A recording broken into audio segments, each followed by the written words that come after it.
Good morning, everyone, and welcome to the second webinar in preparation of the Mediterranean Forest Week 8th edition that will be held in Barcelona from between the 4th and the 7th of November this year.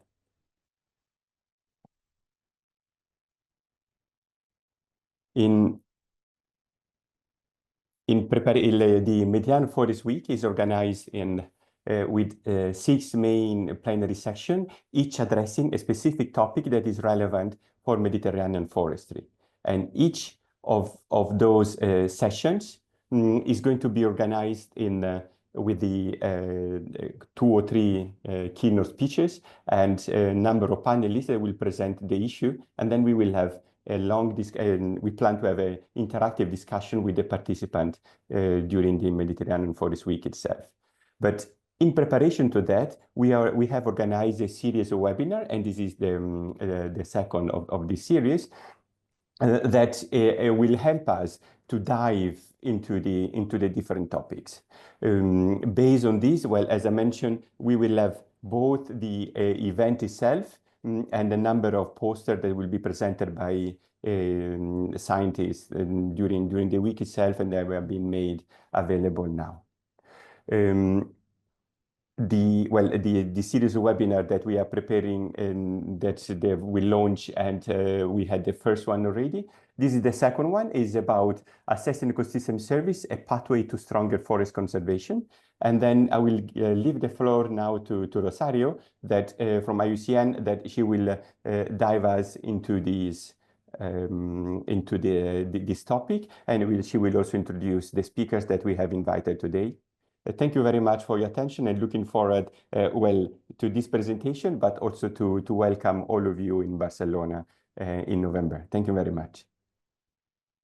Thank you very much, Michele, for that introduction. Hello, everybody. I'm Rosario Galan from the IUCN Center for Mediterranean Cooperation.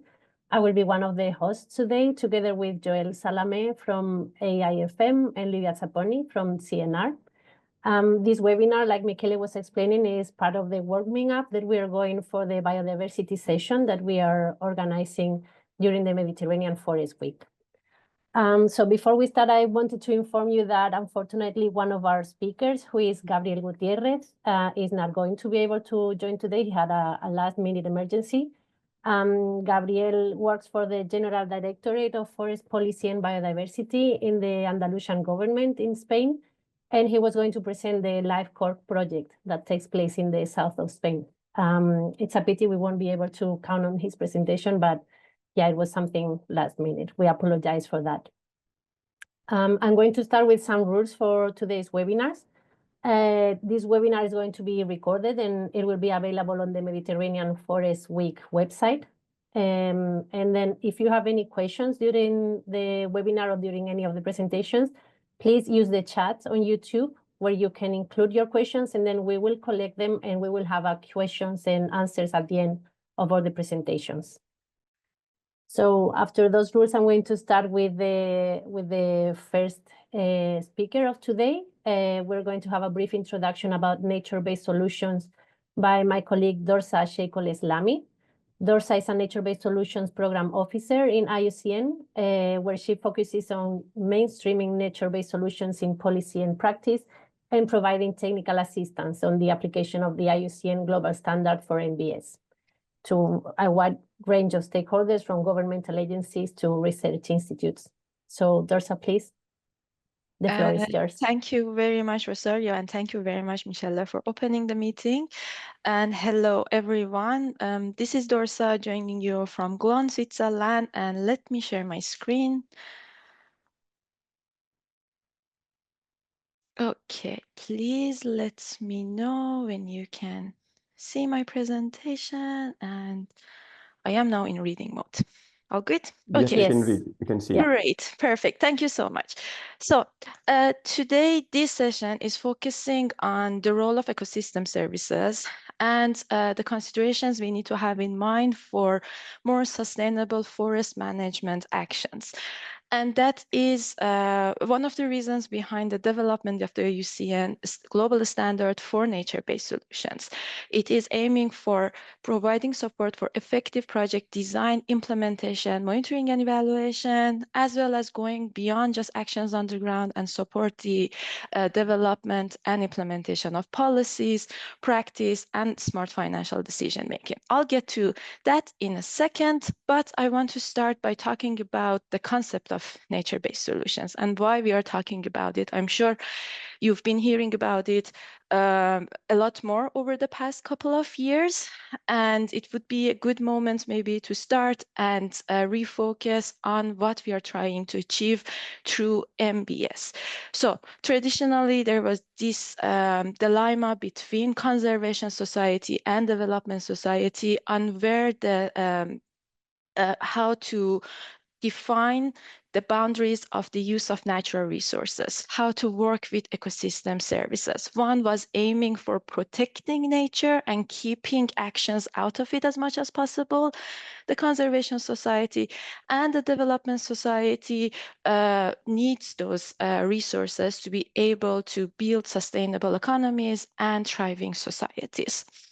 IUCN has been on the front of these actions for the last 76 years as an intergovernmental organization, also working with development agencies and beyond throughout our union.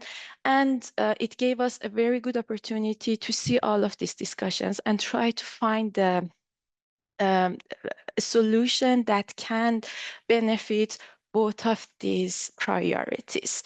A lot of research has happened on this, a lot of lessons learned collected from the application of projects, from the directing of financial flows, from the development actions, to let us know that we cannot forget the role of healthy and functioning ecosystems for sustaining society, for sustaining economy, and that we cannot forget that economy is central in the three pillars of sustainable development. This has also been reflected in many of the research, many of the publications by the different key actors out there. You can see on the left side of the screen this infographic from the Stockholm Resilience Center highlighting the pivotal role of healthy ecosystems, biosphere, on sustaining society and economy, and from the Dasgupta report launched in 2021, the fact that we cannot forget about economy when we are talking about sustainable development. And a way forward through this is through the concept of nature-based solutions. The use of ecosystem services through their protection, restoration, and conservation for providing simultaneous benefit for people and nature. So you are addressing a societal challenge for the benefit of people while providing benefit for nature. And that's the definition of MBS. We are very lucky now to have a multilaterally agreed upon definition, a global definition on MBS adopted by the members of the United Nations Environment Assembly in 2022, defining MBS as actions to protect, conserve, restore, sustainably use, and manage natural or modified ecosystem, either they're terrestrial, freshwater, coastal, and marine, for addressing social, economic, and environmental challenges effectively and adaptively. I want to highlight these two words, effectively and adaptively, because a lot of conversations are now focused on how to make sure that these actions are effective, while simultaneously providing human well-being, ecosystem services, and resilience and biodiversity benefits. So the word simultaneous here is also important in defining our way forward and designing our actions.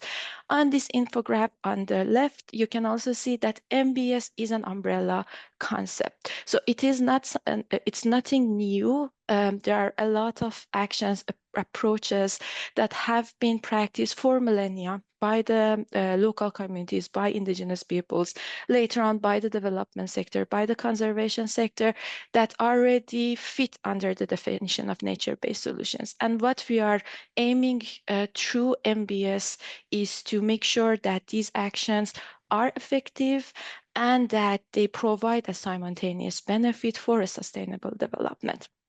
Taking a moment here to focus on the importance of having a definition. We talked about MBS, but there are other solutions that connect with nature.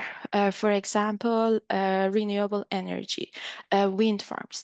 We have these solutions that derive from nature and rely on ecosystems. However, they don't necessarily give anything back to nature.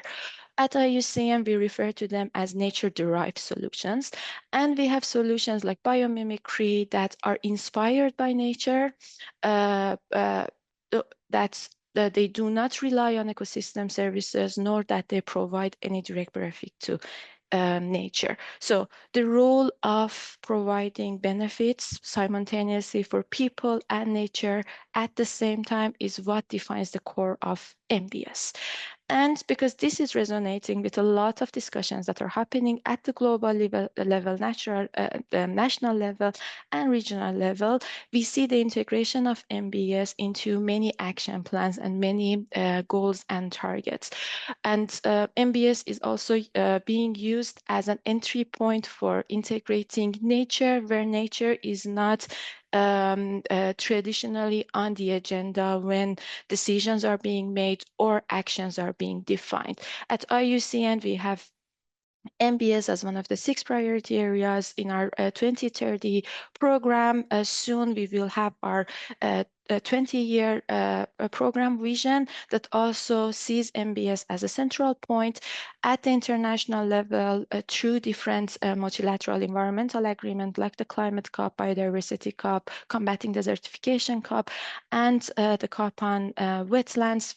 There are resolutions that have been adopted by the members highlighting the role that nature-based solutions can play for achieving biodiversity, climate, and degradation goals. MBS is one of the pathways to directly support the achievement of 14 of 17 Sustainable Development Goals and providing benefits for the remaining 3 indirectly.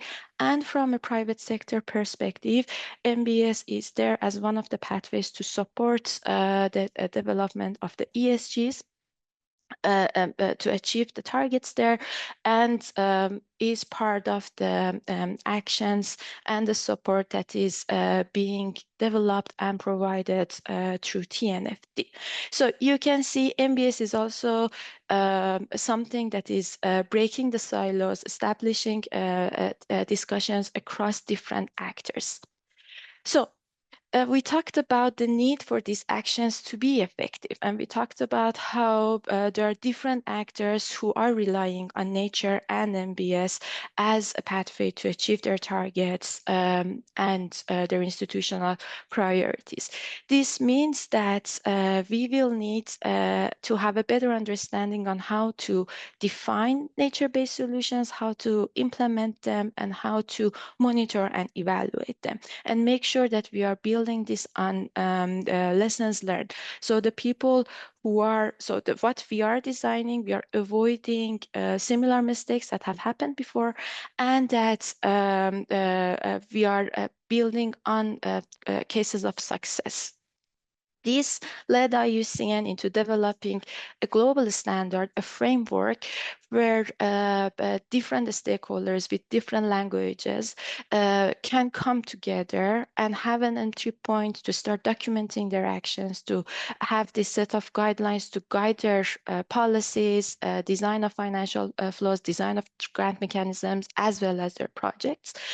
And that is the IUCN Global Standard for MBS. This standard is highly aligned with the global definition of MBS that was adopted by the United Nations Environment Assembly that we went through.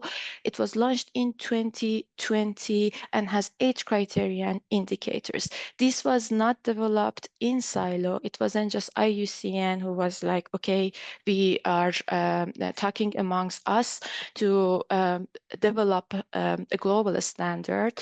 It went through an exhaustive stakeholder consultation process part of it was 2 rounds of public consultation where we received more than 1,000 comments from 800 experts all around the world.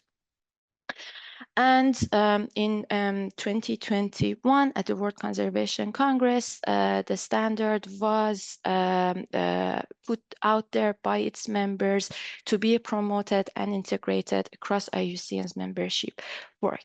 But quickly, what are the criteria? We have the societal challenges at its core, making sure that the actions that you are designing and implementing is there to provide benefit for people. And right now we have 8 of these major societal challenges defined. Design at a scale, criterion 2 is advocating for a system-based approach instead of thinking at the site-based level. Again, to make sure that you have a good understanding of what can impact your intervention. So you take into consideration the potential risks and identify potential opportunities and opportunities for synergies, as well as being mindful of the impact of your intervention on the area behind it. So we are thinking at the ecosystem level. We are not just focusing on the immediate intervention site, because what we want to do with nature-based solutions is to achieve sustainability.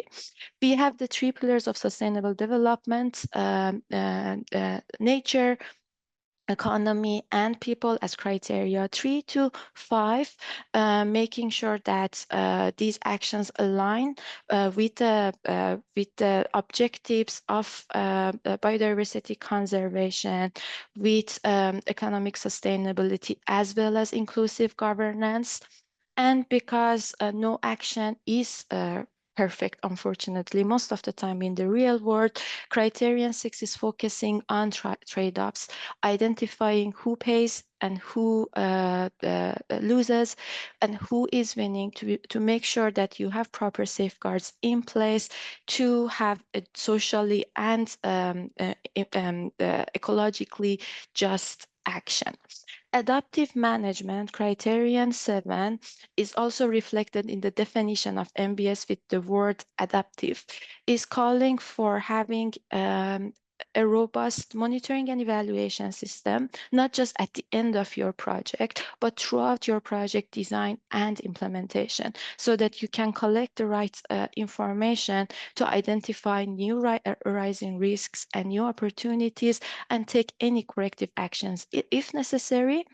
And criterion 8, mainstreaming for sustainability, is aiming for linking international goals with national level, regional level action. So we are all working towards the common goal of sustainability, as well as documenting and sharing the lessons learned from your project so the next person can build on it.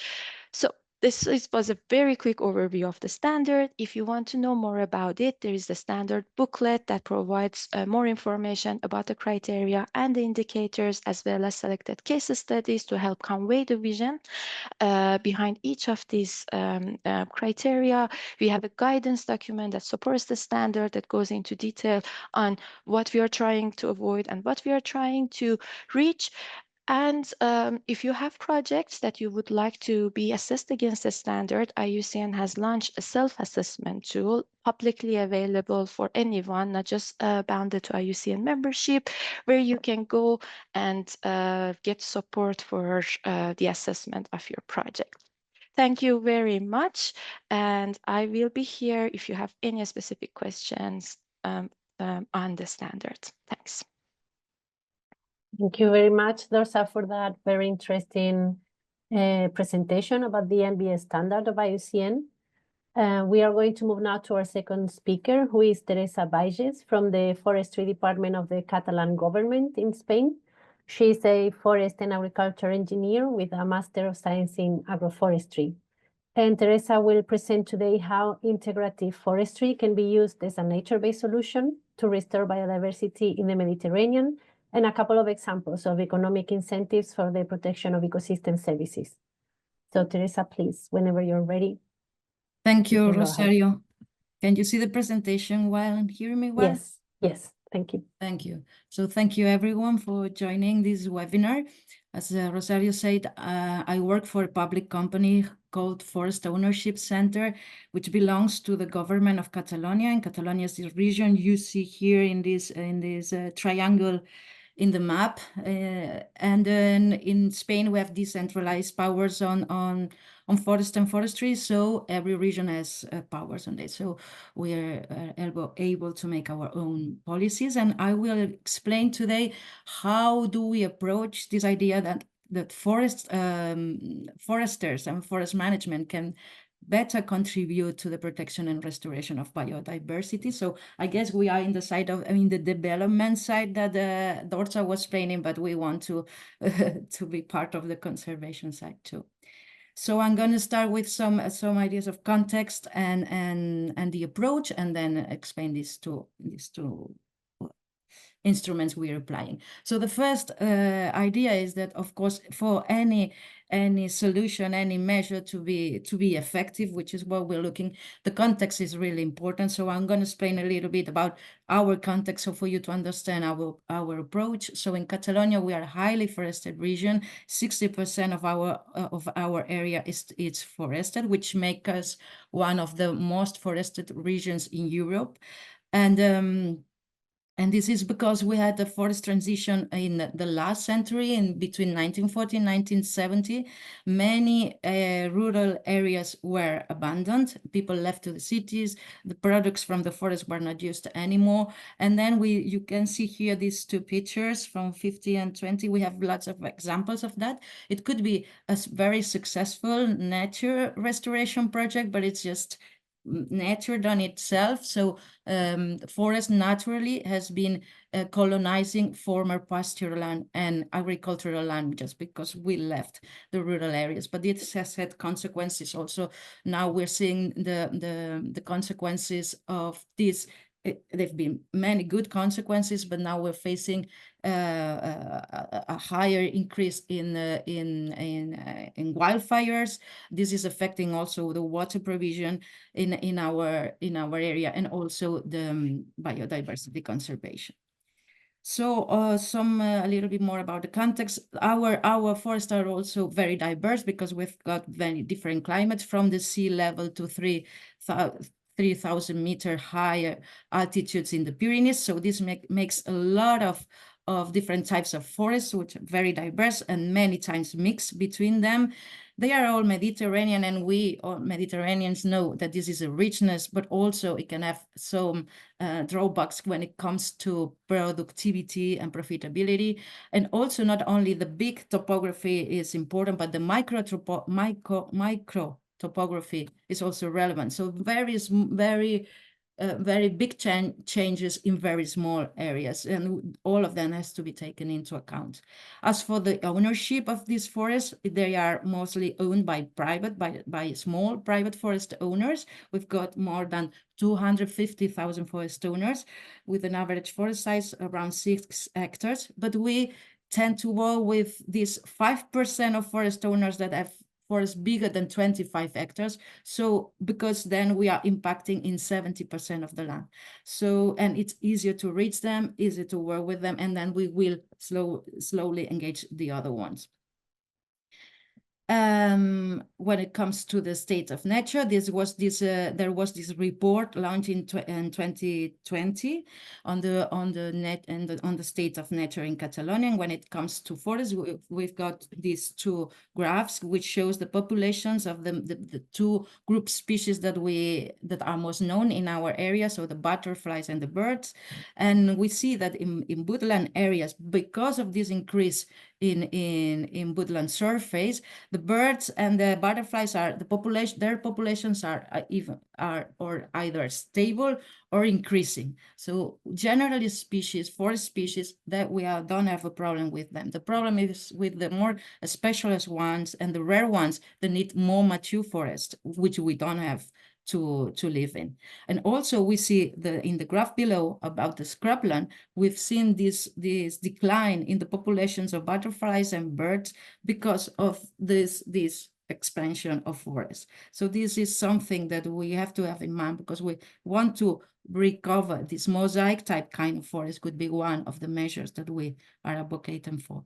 Also, when there's another graph in the state of nature is the maturity graph, and this is comparing the data from two national forest inventories, the third and the fourth, so 10 years difference. The third is the brown one, and the fourth is the green one. And we see that we have in the very low score of maturity, because also, again, our forests are young, and in also due to forest management, and mainly because of the forest transition we had in our area. But we also see that the maturity degree of our forest is increasing without doing nothing, just because they are going there slowly, this phase of maturity. So that was about the context. So which is the approach we're having when we want to contribute more? We as foresters to the conservation, to the biodiversity conservation objectives that we have. So we've been working in this idea of integrative forest management as a nature-based solution to restore biodiversity. And then we've been working with the Integrate Network, which is a network facilitated by the European Forest Institute, and they've produced these two books you see here, and they've been developing this idea of integration and segregation by objectives. So you can have forests that are segregated only to be, or mainly to produce timber, and you can have forests segregated mainly to conserve biodiversity. But also you can have forests where all these two objectives are integrated in the same type of forest. So we've been trying to adapt this to the Mediterranean in this live project called BioGES, with different stakeholders from the conservational point of view, and then more developers or management point of view. And we've been trying to translating these ideas into the Mediterranean. And we've been also developing these metrics for us foresters, which are not experts in biodiversity per se, but that we can apply to assess the impact that our actions are having on biodiversity. And so we've been working with the Index of Potential Biodiversity, which was first developed by the CNR, the CNPF in France. And we've been working with them to adapt it to our type of forest. So the idea is that when we find, if we have this late succession mature forest, our management decision would be free evolution. But for the all other early succession forests that we have, which are many, these pine forest stands, very pioneer pine forest stands, then the first conservation measure would be to manage them, to thin them, because so far they are unmanaged. And also when we manage them, we have to apply this integrative forest management idea, which is to keep all these elements that provide the highest degree of biodiversity in mature forests, that would be trees, microhabitat, forest gaps, to try to retain them or reproduce them in our management stance. So you have, this is very quickly, but that's like that. And about the metrics, just a quick idea on the Index of Biodiversity Potential. This is a proxy index that gives us an idea of which is the biodiversity hosting capacity of a forest can have based on its composition, tree composition, and structure. So it's composed of 10 independent factors. Each of them is linked to a type of biodiversity. And we are thinking of biodiversity in ordinary taxonomic biodiversity, we call it. So all species, we're thinking in functional biodiversity, so to increase the function, the ecological function of the forest, not to protect the biodiversity, protected species or habitats. This is regulated by law, and it's another way of working. We're working how to increase the whole biodiversity in the forest that we have. So you have more information also in these two articles. There's an adaptation of this index to the Mediterranean. And also in another project, in the Life Climate project that it finished, we also produced a methodology to estimate the impact of forest management on 3 different ecosystem services. And this is carbon sequestration, water provision, and biodiversity based on the IBP. So the idea is that you apply this index before. It's in less than 1 hour, you can have this assessment done in your forest with no expertise in the part of the people applying it. So you've got, for the 10 factors, you've got whether you are good, bad, or super good. And then this helps you to define which are the additional forestry treatments that will help you increase these factors, these habitats that you're lacking in your particular forest. So to pass from the general recommendations to particular ones for your forest, which are not like seen as something as a restriction, but one of your management objectives. And then with this methodology of the life mark, we can estimate, if you apply them, how will this index be improved. And this is the measure we use in the two incentives I'm going to tell you now. But of course, we keep working with researchers. We are doing studies in calibration of this index with real biodiversity measurements and so on, so to test whether this works or not. So now I'm going to quickly explain the two incentives that we have put in place in Catalonia. Once that we understand the context and the integrative approach we want to apply. The first one is the climate credit system. This is inspired by the voluntary carbon markets, but it's been revisited because we thought that in the Mediterranean we can't talk of carbon, only of carbon projects. So we wanted to elevate the objectives of biodiversity conservation and water availability, water provision, also as main objectives of our forestry projects. So we created this idea of climate credit, and it's a resilient hectare, and we assess the benefits of forestry management in these three ecosystem services. The source of finance of these projects is private, so we're looking for private money to come into the forest management. Our baseline is no management of mainly in this early succession forest. There is no management because it's not profitable with the products market. So we had to create this ecosystem services market. And although we are working also to include mature forests, but methodology is not yet ready. So we are working with this baseline, no management of early succession forest. And it's to present a project for the forest owners. To present a project into the system, they have to compulsorily apply integrative forest management ideas. So this is a little bit how it works. The forest owners, it's not only one forest owner, but it should be a group of forest owners, because the diagnosis has to be made at landscape scale. Then they submit a project. We, as the regional administration, we certified the estimated impact of this project on carbon, water, and biodiversity. And then this is put in the market so the private companies can buy the climate credits that are produced. So in the way that then we have forward financing for the projects to be applied in real. And then we will be having audits every 5 years, so to verify the credits that we already sold, so that they can be able to be used as compensation or whatever. We assess these three indicators. So in the case of biodiversity, this is the increment in biodiversity hosting capacity.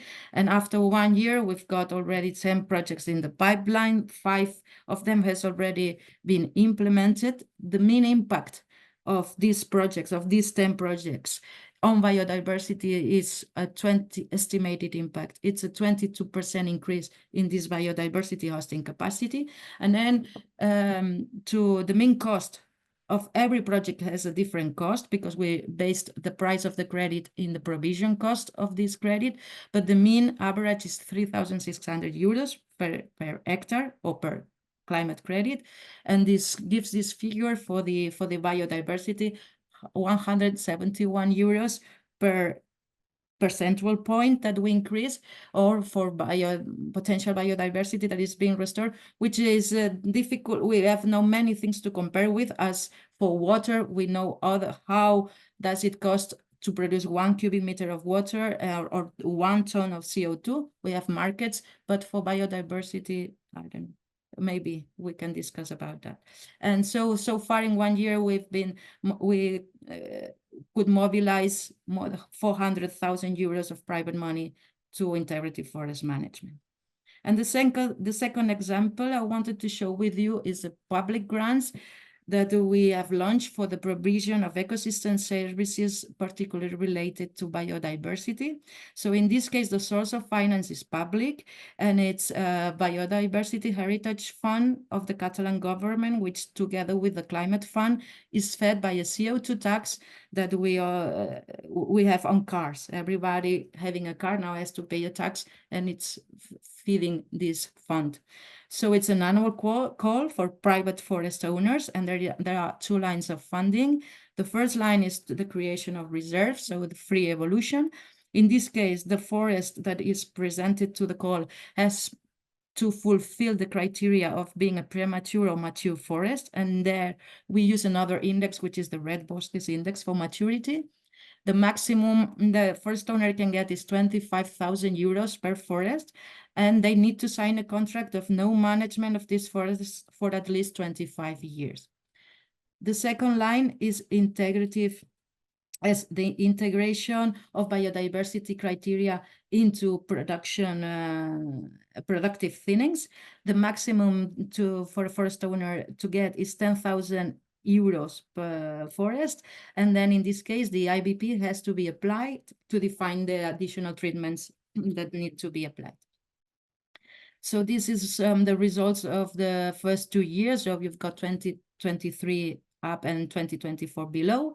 You've got for the 2 lines, integrating and segregating, and then you've got the requested budget for the in the first column, the requested budget by the forest owners, the approved budget, and then finally the certified in the end. So we still don't have the 2024 because the works hasn't been done yet. So you see that around 50 forest owners have applied for this. This can, I don't know, is this small or this is big? And we can discuss on that later on, who are these ones. And yeah, they fulfill all the budget that we had envisaged to allocate to these grants has been covered. So it's more or less what we expected, but I want you to look at this, that 33 forest owners asked for this grant, but in the end only 4 were approved, because it was what we are looking for is mature forests with very specific criteria that not any forest can fulfill. So many forest owners thought, I have this very nice forest, I'm gonna apply for it, but it's not a mature forest. So this is the line, is to go for mature forests. And in the second year, so people understood better what is it, how to apply. So now we think we are on the right way. But also you see here that the last year, out of the 4 that were approved, only 1 was certified, and this is because they need to sign this contract, 25 a year contract of no management, and this puts like so it has to be by law. A lawyer has to sign it, so it's for the next 25 years. It's in your forest. This, if you want to sell it, if you want, you will have that. So private forest owners still, this maybe it's too strong. This we will see. So finally, it's the lessons learned and some ideas on the challenges. So on the lessons learned, that we taking advantage of the political and economic momentum, which there really is. There is political will, there is money for biodiversity is necessary. We took it, but it has risk if the solution is not well defined, justified, or explained. We've seen this, and we can talk further on that. That's why we also need more collaborative work to find agreed and tailored solution to the different local contexts. We need to train the forest owners, because they, in their mindset, it's to be profitable. So by selling wood, so working for ecosystem services has to change your mindset, and this is it's a long way of training. And also the forest professionals, both public and private, which deal with these grants and these schemes, which are not trained enough, I think. But we also seen that when this additionality is valued and paid, forest owners are engaged in this integrative management, no problem. The challenges would be for us as people from the Mediterranean is that we work with this low management and low profitability type of forestry. So, and we are trying to apply concepts that have been defined in Central Northern Europe. And this is really challenging for us to explain our context, to explain our needs, which are different. Also to convey the idea of the importance of deadwood, which is key in this biodiversity forestry concepts in a time where we have increasing disturbances, lots of deadwoods in our forest. How should we deal with that? And also increase governance between forestry and environmental sectors. The next steps, we want to further go deep in developing this concept of integrative forest management in the Mediterranean. And we're working in that in this project called Transform It. So we are the Catalonia is a Mediterranean case study in this project, and we are also working in landscape scale with local living labs. The second idea would be also this one, to improve tools and governance to work at landscape scale. So far, we've been working a lot at stand scale, but landscape scale is really the key for biodiversity. So we are working in this other project, GoPro for Med, which you listen more in the next webinar, I think, or the fourth webinar, in developing shared management strategies at landscape scale in Natura 2000 sites, and also in defining metrics at landscape scale. So we are adapting the IBP, starting to adapt in the international committee of the IBP of them. Yeah. So that was all. Thank you so much. Thank you very much, Teresa. That was a very interesting presentation. I'm sure there might be some follow-up questions later. So we're moving now to our last presenter, who is Lucio Brotto, co-founder and director of the private business unit at ETIFOR. Lucio holds a PhD in sustainable forest investments and has extensive field and international experience in both temperate and tropical areas. Lucio is going to present today the BioClima project, which is a public-private partnership for the restoration of 12 parks. So Lucio, please, whenever you're ready, you can go ahead. I guess you can already see my screen and yes. my right. So thank you very much. But first of all, thank you very much for Rosario and Livia from IUCN, Michele from EFI to organize this, because we are a private company, and of course we are starting from science to take our decision, and it's also important to have this scientific exchange moments also for private companies, and getting out of the normal day-to-day business, also for people like me that are co-founder and directors of people, to get better insights, and so I want to say thanks to Dorsa and Teresa that have presented very interesting information as well. And so the problem is getting worse. Climate, water, biodiversity, but the solutions are not scaling. We have to be sincere. I mean, we are always seeing plenty of testing, small examples, but we do really have a problem with the scale of restoration. And the climate crisis is skyrocketing.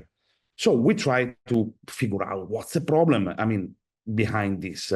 And first of all, what is limiting the approach of private companies and investors in Europe to this topic, to the ecosystem services, are the following you see here. Very high transaction cost in Europe, whether for acquisition or concessional lands, you have a lot of contracts, notarial cost. And in the Mediterranean region, we have to be sincere, there is a lot of illegality.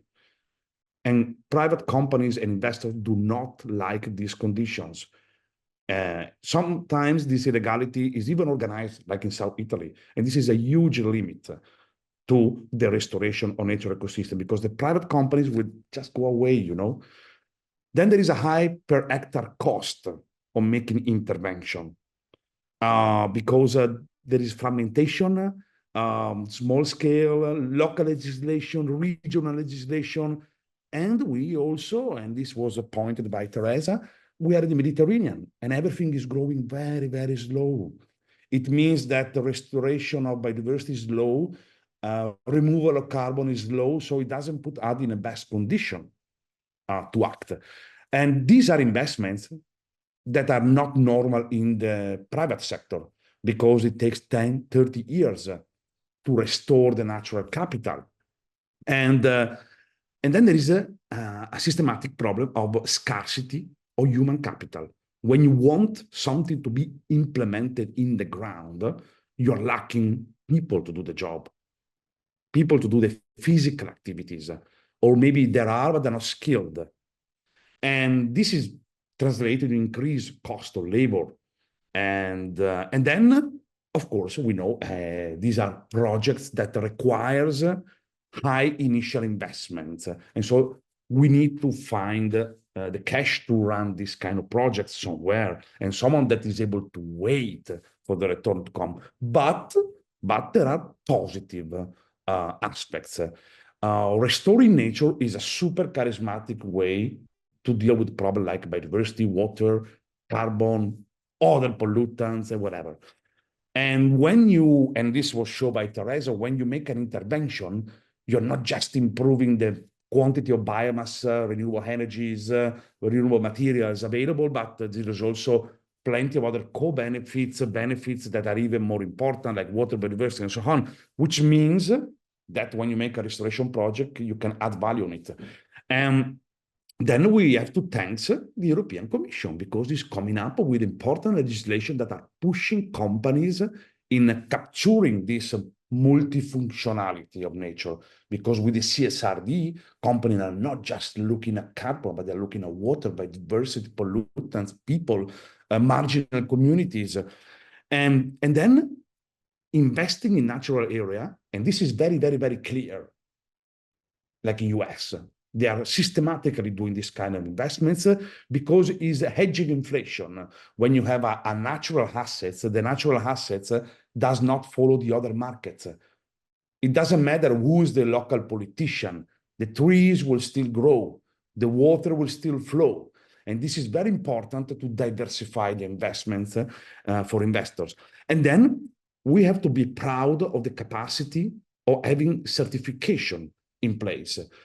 Remember that the natural-based solution can easily be certified third-party independent accredited system.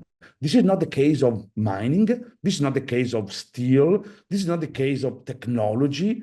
Even the laptop I'm using right now to run this presentation has no certification at all, or nothing that can compare to natural-based solutions. So we are in a good position. And then, finally, working in a territory, in a landscape, is of majestic importance for the company, but also for the public. That means we can create public and private partnership, and that is the success. And this is what I'm going to show with an example, which is bioclima. But let's make the context. This is the GDP map of Europe. So if we need to create a market and we need money to be invested, please be careful that money are not everywhere, or maybe they are more concentrated somewhere else. So most of the people attending here are from Catalonia, so Barcelona area, down here, okay? But the project is here in Lombardy. Bioclima project is taking place in Lombardy, which is by far one of the most richest area of Europe. And this is something that will come back later, because if we need to work in Sicily, in Sardinia, in South Spain, or even just in South France, or in Greece, even worse, we might not find the same enabling situation. And in Lombardy region, there is a huge diversity. You range from wetlands, mountain forest, riverine forest, riparian zones, urban areas. So there is also a biodiversity landscape that enable us to make different type of restorations. And the restoration of bioclimate are mostly focusing on Nature 2000 areas. Now, what is the secret recipe of a project like bioclimate, which for us is a finished project now? Okay, we're running out like last month, but we are already making it bigger and 10 times bigger with other interventions. So bioclimate is a public-private financial mechanism to restore natural areas, biodiversity and climate. That was the name we give. And the physical intervention on the ground, they are very much diversified from typical traditional reforestation, wetland management, improvement, creation, improvement of existing forest, enrichment of biodiversity areas, eradication of invasive species. But how is that possible? First of all, public funding. If we're working in Europe, scaling up restoration without public funding is basically impossible. Too much legislation, land fragmentation, what I told you before, right? Funding, not financing. Funding means public is going to give you the money, but not asking the money back, right? And this public funding allow us to make a project aggregation. So not just presenting project with 1, 2, 3 smallholders, but presenting project on a 1,000-hectare base to prepare projects systematically and to make intervention at a scale. And this allows us to spend on the ground more than 5.6 million euros so far, just with bioclimate projects in this region, in Lombardy region. And then the aggregation was made through a call for proposal. So we ask all the natural area manager, Nature 2000 area manager, just to propose the projects. And we give them technical assistance for that. And so we got 12 parks at the end, among the selected, more than 3,000 hectares of land, and then other important benefits like 100+ species with directly touch on the ground, like tree planted, vegetation, protection, removal of invasive, and so on. And this was also mentioned by Teresa, the importance of the training of park manager, because very often they are not on the line of certification, ecosystem services, and so on. And then last but not least, marketing like hell, because this is the reality. If we are speaking of a market of ecosystem services, you need to make marketing. TV series, bestseller, we hire the bestseller in the region, e-commerce, press, video, social media. I'm very tired of seeing plenty of testing and pilots projects on ecosystem services, which are perfect in preparing the supply, but not able to intercept the demand. This is a market, is demand-driven, is not supply-driven. Okay, this is very important. When you go to the supermarket, when you go to the local food market, you're not seeking for blue apples, okay? They're giving you the apples you know and the apples you want. And this is exactly what we need to think about, knowing what the market and the demand is asking for. And so as of today, we were able to have 145+ companies regularly sponsoring and supporting projects, private companies, 2 investment funds now, which are bringing the project from 1 to 1,000 in terms of dimensions, and more than 10,000 citizens actively participating, either with volunteering or putting cash for donations. And just a few examples of the companies we are working with. There are international group, Central Europe, South Italian, local, smallholder, big scales, doesn't matter, banks, every kind of sector. And what are the key actors to make this happen? So on the left, you have those that create the aggregation, okay? The Lombardy region that provide co-funding, and Natura Che Vale, which is a project that aim at aggregating forest and Nature 2000 managers. Then we have ETIFOR, our company, that is doing the coordination, selling, and technical facility. And then Fondazione Cariplo, which is a local trust that co-funded as well the project. So 3 different entities. And here you can see the system, which I'm not going too much in detail, but basically you know that the Lombardy region put some money in order to get the project prepared and then involving the private sector. The private sector that then is going to put the money to co-finance the intervention on the ground. So money are coming from the public, money are coming from the private. This make cost-effective solution. Otherwise, the private will just invest somewhere else. And how is possible to engage the private? Okay, ETIFOR is coming from an experience of 1,000 plus international companies that are supporting restoration projects in 42 countries in the world, because we work at international level. Of course, we like to take care of our home, like the Lombardy region, and but there are very important aspects. Greenwashing is always, when you start to speak about ecosystem services, is right next door. So the importance is to be able to handle the mitigation hierarchy. If you are an organization sponsoring, buying, whether are credits, carbon sustainability credits, bioclimate credit, doesn't matter, but you need to be careful not to create a greenwashing situation. And how to do that? Mitigation hierarchy. The organization should first measure, then reduce their impacts, and finally take care of natural areas. Otherwise, that's greenwashing. The second point, important of our work, is the marketing communication. In order to engage consumers, citizens, employees of the company, local population, we also have like a wow nature, which is e-commerce that facilitate all of this with a lot of IT on it. And then you need to try to choose the best in market certification.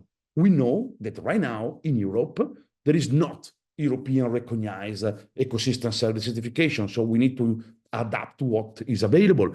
In this case, in the Lombardy region, we choose the FSC, Ecosystem Services Procedure, the Forest Stewardship Council, because it's a region where there are a lot of FSC certified companies, consumer knows the brand, and is trustable. Now, of course, we are waiting for the public institution, like the European Commission, to deploy, like for carbon, the carbon removal certification framework. And it's very important to try to use international protocols and standards, because then the market is very frequent international. We also have international company investing in the bioclimate Lombardy region area. And then, of course, marketing communication is of majestic importance. And the last important marketing communication we did was a TV series. Bioclimate was screened in the national television in the RAI, is the national television in Italy, with different episodes that are showing how the companies are restoring natural areas. So in this way, you're able to reach 3 million people. Okay, but these kind of things need to be there since the beginning, because these are the leverage you can use to create awareness on the companies and getting the land manager paid, because the worst situation is getting land manager do the job and no payment at all. And if you want more info, I'm going to leave you some link here, and then I'm going to go to the conclusion. Is possible to scale restoration? Yes, it's possible. Okay, now the situation is a good momentum. What are the lessons learned? Public funding is compulsory in Europe. Otherwise, we are running out of market, and the price will be too high for private companies to take a place on it. And if we want a market for ecosystem services, we need clear roles, and we need to respect those roles. Okay? We need a public authority that is enabling this market through legislation and funding. We need NGOs like IUCN, okay, to work on the integrity of demand. So to kick out the companies that are not behaving good, and kick out the suppliers, so the land managers that are not behaving good. We need guidelines, standard, and watchdogging.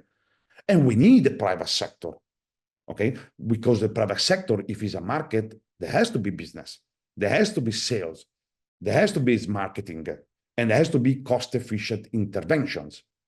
I have seen probably 20, 30 public run, 100% public run schemes on ecosystem services. They all fail as soon as the funds finish, or because they have too much high transaction cost.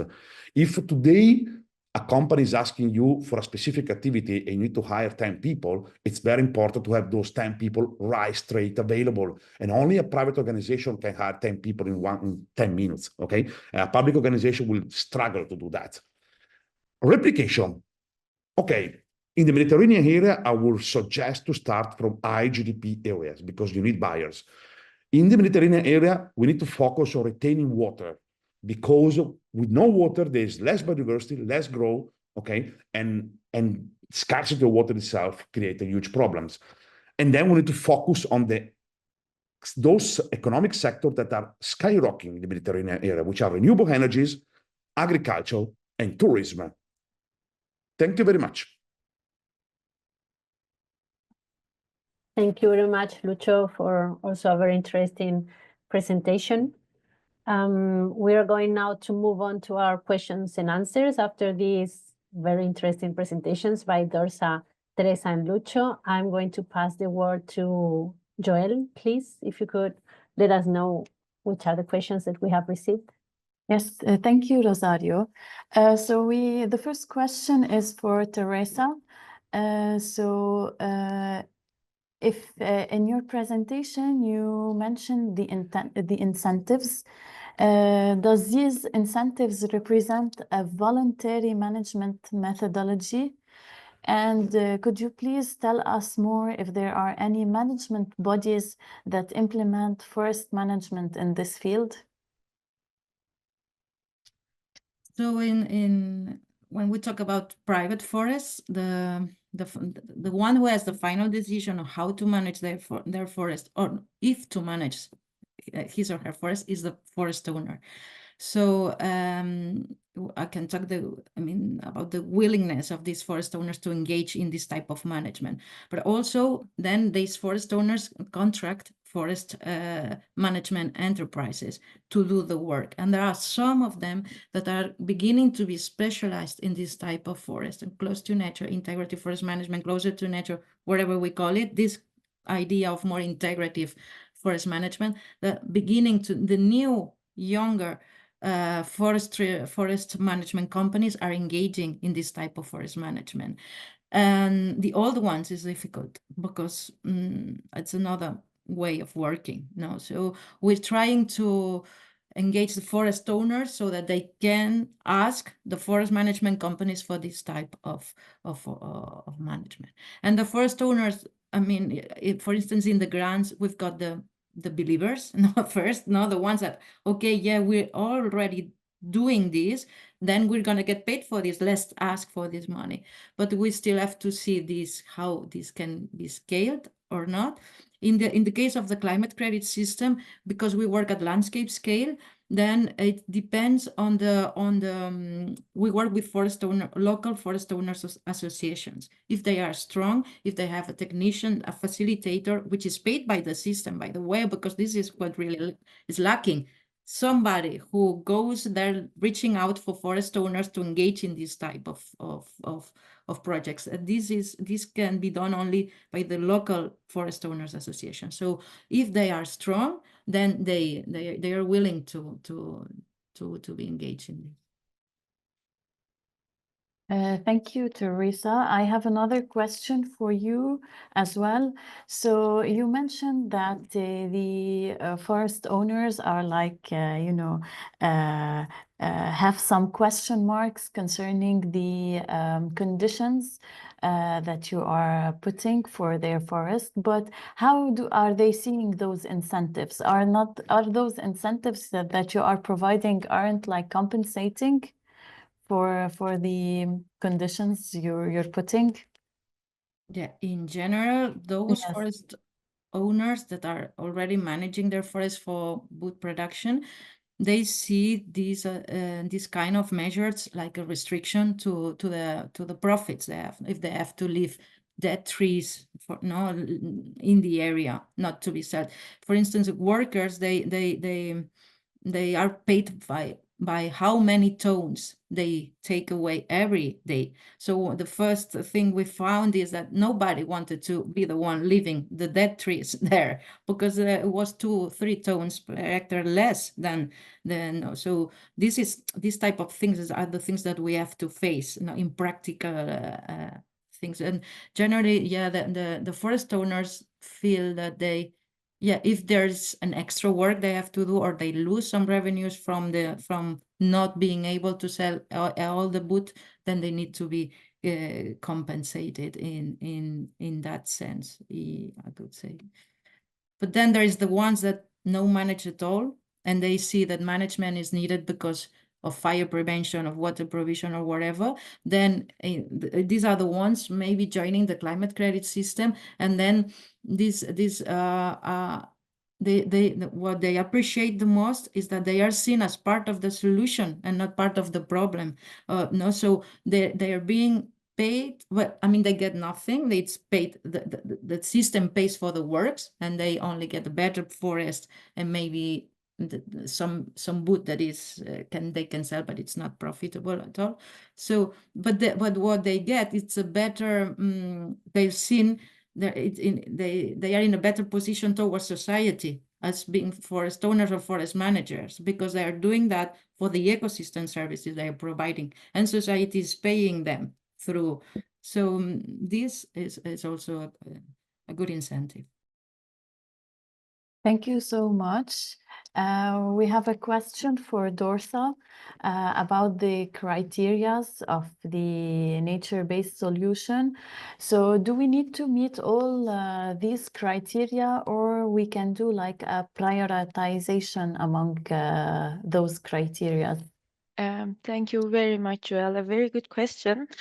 To answer this, I would like to highlight a few points. One of them is the fact that through nature-based solutions, we are promoting a holistic approach. So we are using also MBS as an entry point for example, aligning the Rio Conventions, which are focusing on climate, biodiversity, and land degradation targets.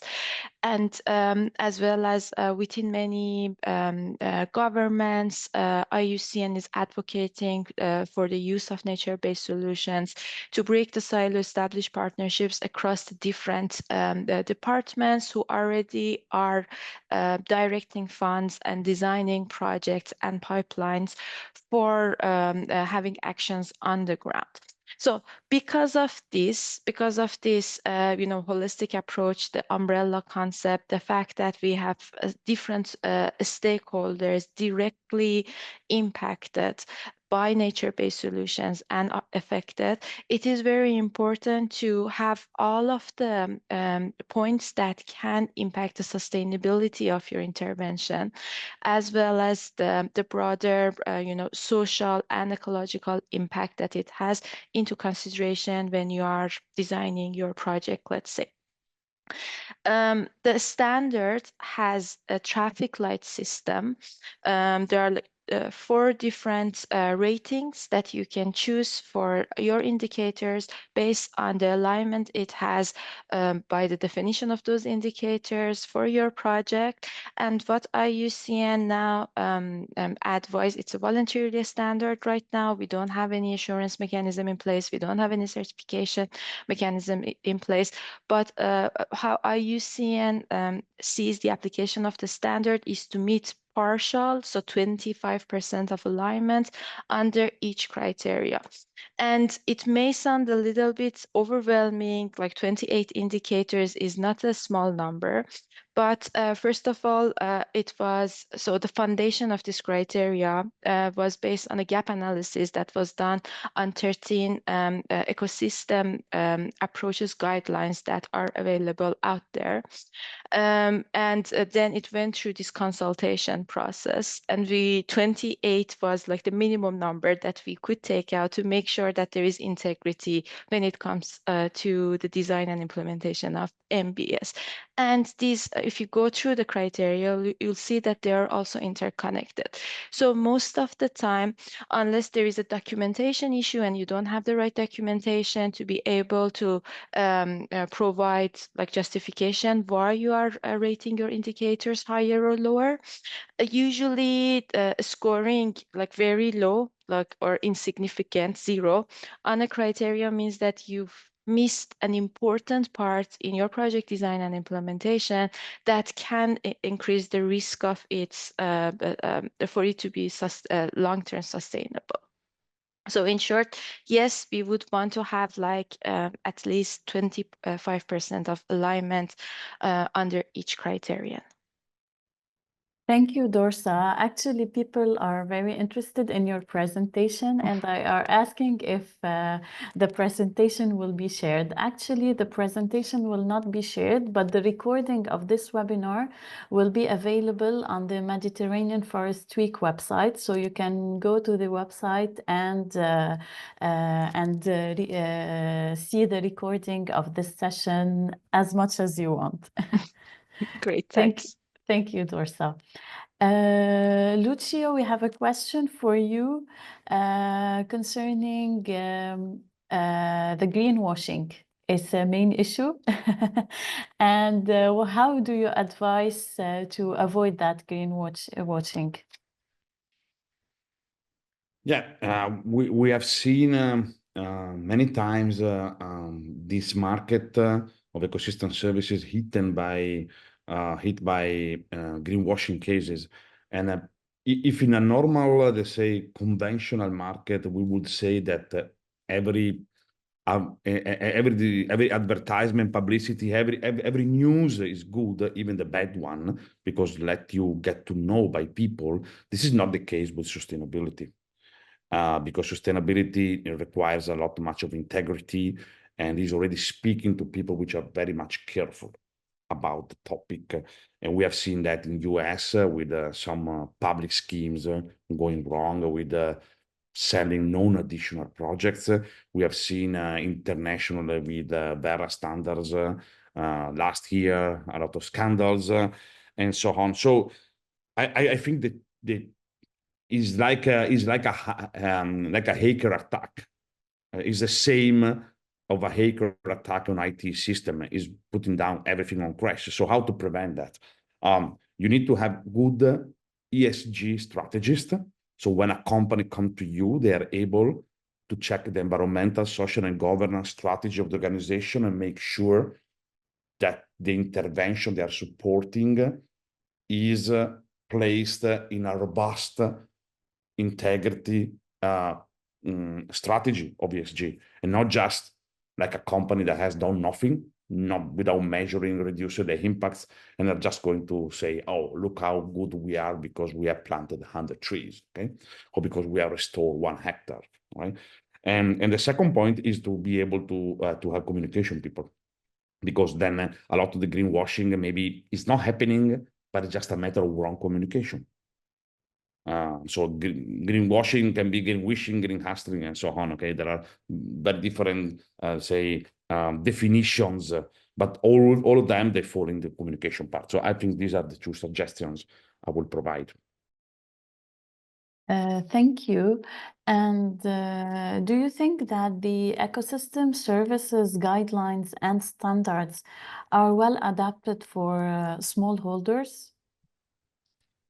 As of today, I will say no.